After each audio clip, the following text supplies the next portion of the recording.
John Adams, ladies and gentlemen. I'm Dave Hooker. It is time for the Vol Report. Tennessee fans too critical after a Florida win? We discuss. Please hit that like and subscribe button. Share as well. We want to be a part of your Tennessee and SEC coverage. Brought to you by Big Orange Phillies and Vols Automotive Group. More in those fine organizations momentarily. But John, we oftentimes think alike. I don't know if that says something bad about you or me. But I've noticed this week that Tennessee fans have been very critical of Josh Heupel and his staff after a Florida win, which I don't think I would have ever said before. No, that was a little bit surprising to me. I got some of that too. There were a couple of things. One, the defense. Hello, Tennessee's defense wasn't supposed to be that proficient. I don't know why that surprised anybody. The defense is not manned by a lot of future NFL players. This isn't Alabama, Georgia. I think we knew that Tennessee's best path to victory this year would be just outscoring teams with a high scoring offense. That's what we saw against Florida. So if you're gonna spend a lot of time worrying about the defense, it won't get you anywhere. It will be a problem. But I think in the Florida game and even in the Pittsburgh game, Tennessee overcame that by making plays. The other thing was Josh Heupel's game management there at the end on his last possession when some Tennessee fans thought he should have kept attacking in the last couple of minutes. He didn't. He tried to run some clock and he didn't kick a field goal. I didn't have a problem what he did in the last few minutes. I don't think you can plan on if an opponent has to recover an onside kick and hit a pretty much almost a hail mary to beat you. I wouldn't be that that's not going to happen very often. So I didn't have a problem with that, and I was surprised many as fans did. So that leads me to, our expectations too high? You can have all the excitement you want about a Florida win, but you do need to realize this is still a program in the rebuilding stage. Not in the rebuilding stage established is Vols Automotive Group. They're on Callahan. It's about integrity. They appreciate your business, and I'm telling you, they have the best car selection that you're going to find in the Knoxville area. They also have a service department that you know is going to address your needs and not say, hey, you need more than you really do. That's Vols Automotive Group. It's all about integrity. They want, they need, and they appreciate your business. John, so have expectations gotten too high too quickly? Well, I mean, I can understand why people would be excited about the team. Tennessee's 4-0. It's in the top 10, so that's heady stuff for this program. But I mean, it's almost as though Tennessee fans have skipped a step. Hmm. Uh, you go from the Jeremy Pruitt era, as dismal as that was, then Josh Heupel wins 7 games in his first season, goes to bowl. That was considered a step in the right direction. But now you win 4 straight games to start the season, and it's like I think Tennessee fans, a lot of them are thinking in terms of, can you win the division? Can you play for the SEC championship? And strange things happen in college football. I'm not saying that's impossible, but I just think Tennessee fans should be excited if this team wins 9 regular season games and maybe ends up with a bowl game, a fairly good bowl bid, and then wins the game and he's got a 10-win season. Ole Miss fans were pretty revved up about that last year. So were Kentucky fans. Uh, Tennessee Tennessee fans, I think they're already thinking, okay, can we win a championship? Some of them, not all.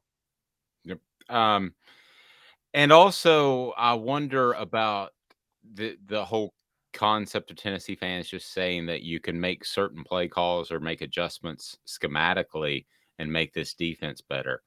I'm sorry, they don't have the talent to suddenly become a better defense. You and I could call plays and there would still be limitations. I mean, well, let's take the other end of the spectrum. Bill Belichick could call plays and he would still have limitations. You and I would bumble along Yeah, we would get very angry and frustrated. with each other. And with the team. So much for co-defensive That coordinator. yeah, John, there get out it of the is. box. "You're an idiot," would come up in our conversation in the middle of our play calling debate. I think I go back to some of Tennessee's pretty good teams, pretty successful seasons when there were more talent on one side of the ball than the other. But I still think so much the main ingredient to this team's success is Josh Heupel's offensive expertise. I just think he's really good at that, and he gets guys open. I mean, we see it every game. And again, even with offense, you might have more talent on offense, and Hendon Hooker has proved to be an exceptional quarterback. There's no doubt about that. He probably will make a trip the way things are going. He could go to New York as a Heisman finalist. But still, you just look at the overall talent. I don't see an future NFL running back on this team. You got some pretty good wide receivers. That's a position of strength. The offensive line, it's just okay. I don't see guys, "Ooh, that's a surefire first round draft pick." Did you see the way he manhandled Will Anderson of Alabama? I just don't see that talent level. But to me, the key drive in that game was at the end of the first half. Not much time left. Tennessee pinned on its own 1-yard line, pressed against his goal line. Since I've been here since 1987, I have never seen a Tennessee coach who would have done what Josh Heupel did.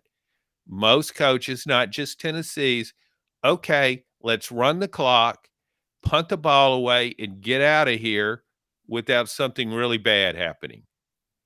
Under Heupel, Tennessee drives 99 yards for a touchdown, and basically that's where it won the game. Agreed. Agreed. Like, share, and subscribe.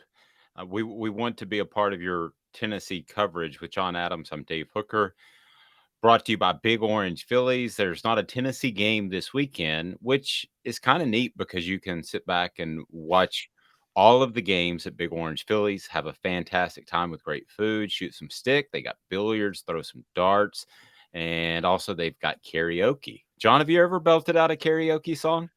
Yes, I have. How did that go?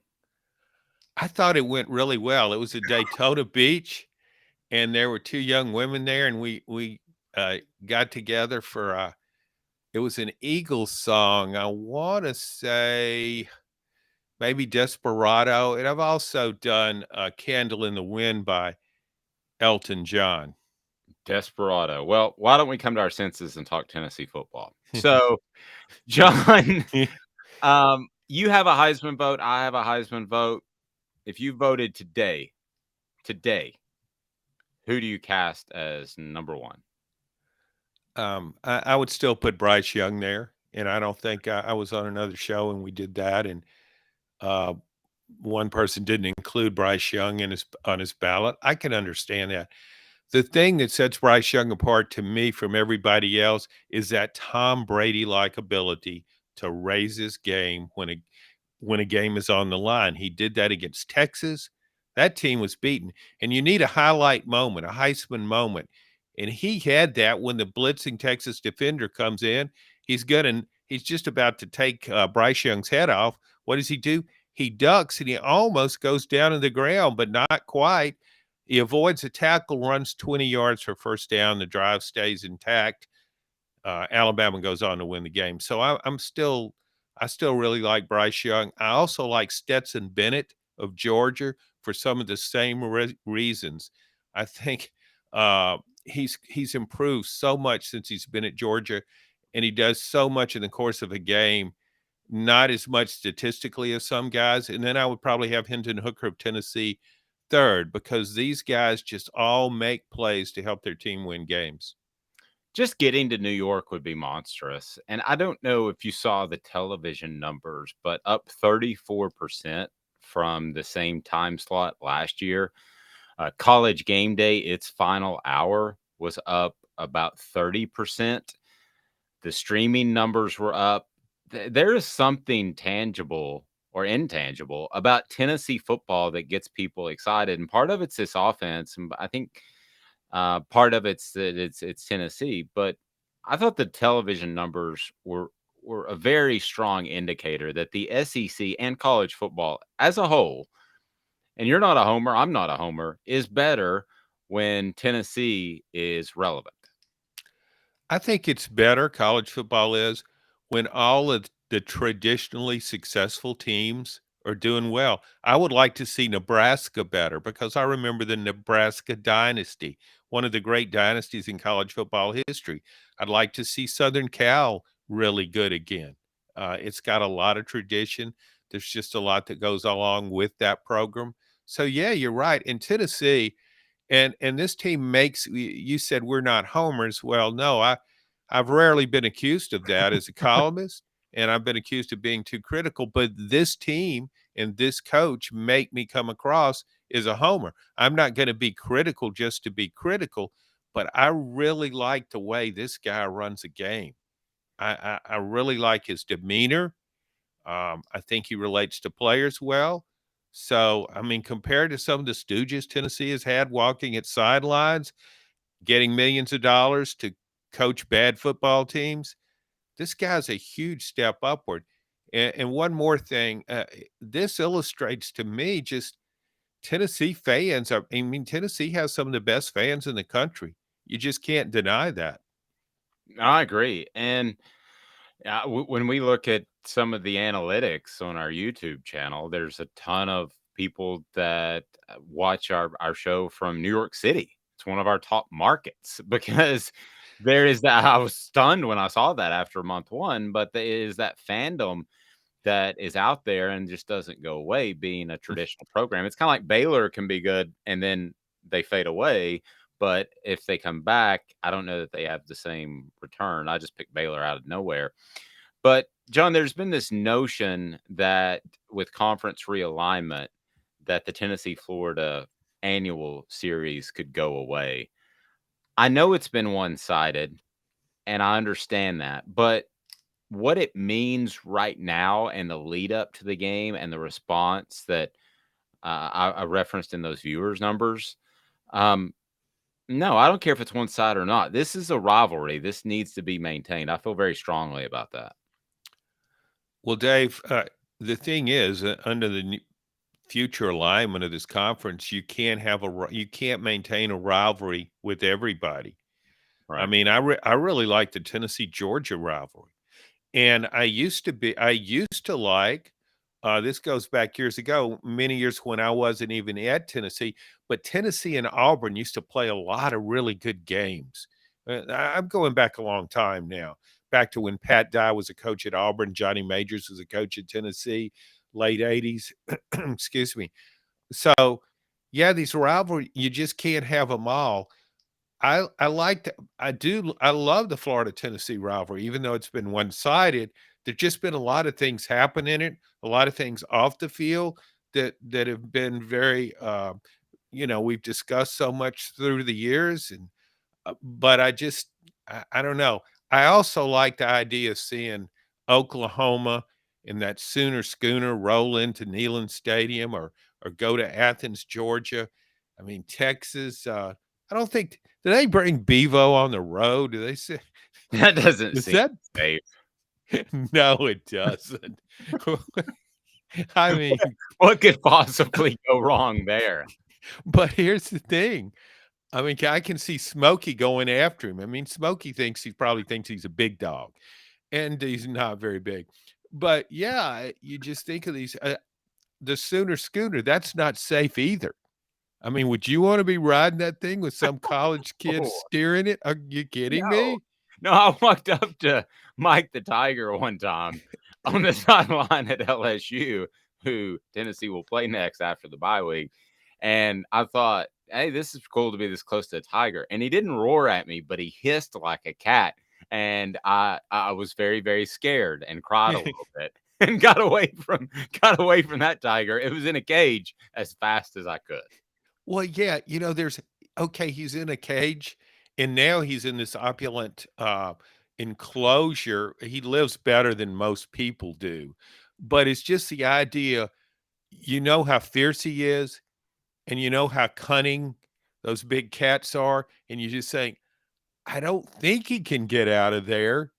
But what if he does? That was one of the I think that's the last time I walked the sideline before a game, literally, because I used to do that from high school football to get a feel for the game. I used to go down. I don't even know if you knew this, but I used to always go down on the field, and that was the very last time. Speaking of LSU, we don't know what they're going to do this week, but going down to that stadium and you've been there, you've covered that team at 11 a.m. in the morning local time is a little bit different than 7 p.m. I thought Tennessee caught a heck of a break when that game time was announced.